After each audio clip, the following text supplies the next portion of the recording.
Merhaba arkadaşlar. Bugün Çağrı Terzioğlu ile birlikteyiz. Merhaba Çağrı. Merhaba, hoş geldiniz. Hoş gördük. Bugünkü konumuz bisiklet jantları. Bisiklet jantları önemli bir mevzu. Çok fazla büyük bir konu. Çok fazla şey var söyleyecek. Evet, çok detay var. Çok detay var ve önemli bir konu. Hepimizi etkileyen bir konu. Bisiklet jantları öncelikle bizim sürüşümüzü nasıl etkiliyor? Bize nerede bir etkisi var? Bununla başlayalım. Şöyle başlayalım. Bisiklet jantları bisikletin üzerinde belki de kadrodan sonraki en pahalı malzeme. Evet. Doğal olarak hani pahası ve pozisyonu itibariyle bisikletin üzerinde aslında bizi hem bütçesel olarak hem de sürüş konforu olarak en çok etkileyen, sürüş performansı olarak en çok etkileyen malzemelerin başında geliyor.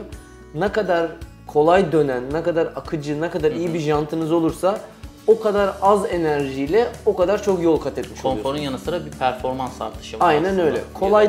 Kolay dönen jant her zaman daha kolay hareket etmenizi, daha az enerjiyle hareket etmenizi sağlıyor. Evet. Peki materyalleri nedir jantların? Kabaca karbonumuz var, alüminyumumuz var. Nasıl ayrılıyor? Birleşimleri nedir? Şimdi orada şöyle anlatmak lazım. Jantlar temelde senin dediğin gibi iki malzemeden üretiliyor. Bir karbon jantlar, Evet. bir de alüminyum jantlar.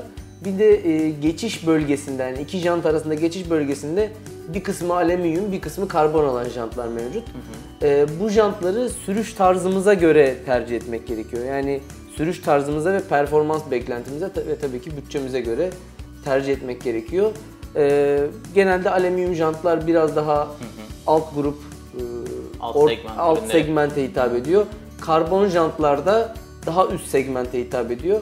Alüminyum karbon karışık jantlar da daha çok hani orta segment, hem işte iyi bir jantım olsun ama bütçesi de çok yüksek olmasın diyenlere hitap eden hibrit jantlar üretiliyor. Evet. Jant seçerken neye dikkat etmeliyiz? Teknik özellikleri nedir? Yani yeni bir jant, ben kendi jantımı değiştirmek isterken neye bakmalıyım öncelikle? Hangi kriterleri baz almalıyım? Öncelikle ilk bakman gereken şey tabii ki hangi koşullarda kullanacağın olmalı. Yani sen bir jantı yaz kış hiç durmadan kullanacaksan her tarafı karbon bir jant almak senin için çok sağlıklı bir çözüm olmaz. Çünkü işte karbon jantların fren yüzeyleri mesela yağmur çamurlu ortamlarda daha çabuk aşınır, daha çabuk tükenir. Fren performansını düşürür. Fren performansını düşürür, çok kullanışlı olmaz.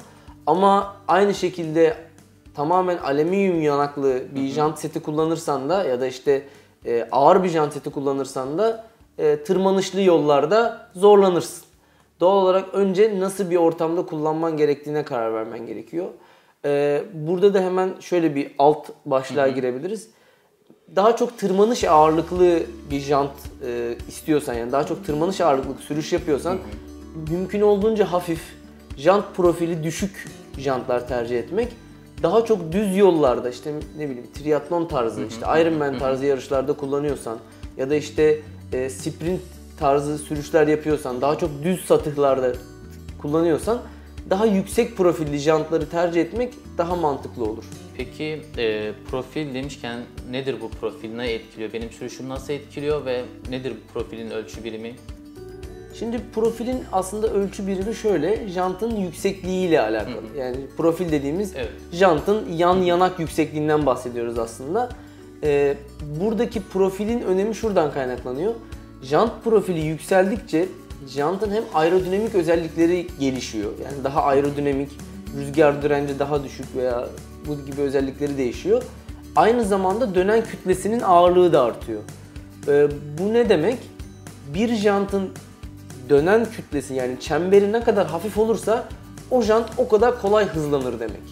Evet. Bu yüzden tırmanışlarda daha küçük profil tercih ediyoruz. Çünkü yokuş tırmanırken jantı döndürmek daha kolay olsun. Evet. Daha kolay hızlanalım diye. Düz yolda da daha yüksek profilli jantlar tercih ediyoruz ki dönen kütle daha fazla olduğu için hızını daha kolay koruyor.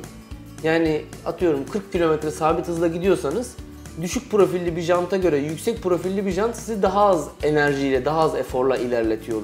Hızını daha kolay sabit tutabildiği için. Enerjiyi daha kolay yola verebiliyor olurum. Aynen öyle. Doğal olarak da daha hani düz tarz sürüşlerde yüksek profili tercih etmek daha mantıklı olur. Hızınızı daha kolay korursunuz. Ve rüzgar aerodinamiği ile ilgili bir artısı var mı bana bunun? Yoksa sadece... Tabii ki var. Birçok yüksek profilli jant aerodinamik olması için yapılıyor dediğimiz gibi. Tabii ki yan rüzgarlardan etkileniyorlar. Ama karşıdan gelen ve hafif çaprazdan gelen rüzgarlarda özellikle orta ve yüksek profil jantlar iyi sonuçlar veriyor. Bu arada şöyle bir şey de hatırlatmak gerekiyor. Mesela jantın profili yükseldikçe yüksek süratlerde bisikletin stabilitesi de artıyor. Çünkü bisiklet daha bir rayda oturur gibi daha dengeli gitmeye başlıyor. Evet. Rüzgarı daha iyi yardığı ve havanın içerisinde daha düzgün hareket ettiği için.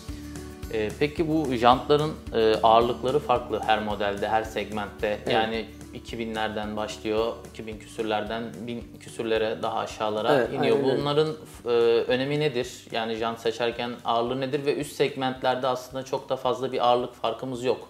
Bize kattığı şey nedir üst segment jantların o noktada? Orada şunu söylemem lazım. Bir kere jantın ağırlığını seçtiğiniz profile göre değerlendirmelisiniz. Şimdi yüksek profil bir jantı, evet bu karbon jant yüksek profilli ama bu jant çok pahalı ama hala 1600 gram diye yargılarsanız bu biraz adaletsiz bir şey olur. Çünkü jantın profili yüksek olduğu için ağır olması, biraz daha ağır olması normal. Ama günümüzde ideal bir jant ağırlığı dediğiniz 1500-1600 gramlarda bir jant tercih etmek genel sürüş dinamiği için ideal bir tercih olur. Pahalı jantlara geldiğiniz zaman şöyle bir şey oluyor. Jantın profili artsa bile, daha yüksek profilli jant kullansanız bile doğal olarak kullanılan malzeme işte karbon oluyor ve benzeri işte karışık teknolojiler oluyor. Jantın ağırlığı artmıyor. Bu da size bir avantaj olarak geri geliyor. Yani aslında pahalı jantlara verdiğiniz en büyük fark aerodinamik ve performans özelliklerini daha düşük ağırlıklarda satın alabilmenizi sağlaması oluyor. Peki bu jantlarımızın üstünde teller var, akort sistemi var bunların. Bunu bir belli periyotlarla kontrol ettirmeli miyiz? Akorumuzun bozulup bozulmadığını nasıl anlarız? Bu akorumuzun bozulmasının bize sürüş olarak yansıttığı olumsuz etkiler nelerdir? Jantlarda akortlar fabrikaların çıkarken yaptığı tel gerginliğine göre yaptığı bir şey ve jantınızın düz dönmesini sağlayan uygulama. Yani jant tel gerginliklerini ayarlayarak jantınızın düz bir çizgide ve atlama yapmasını engelleyerek dönmesini sağlamak. Eğer jantınızda herhangi bir yalpalama hissediyorsanız ya da işte bir taraftan freninize sürttüğünü hissediyorsanız bir akortlarınızı kontrol etmekte fayda var diyebilirim.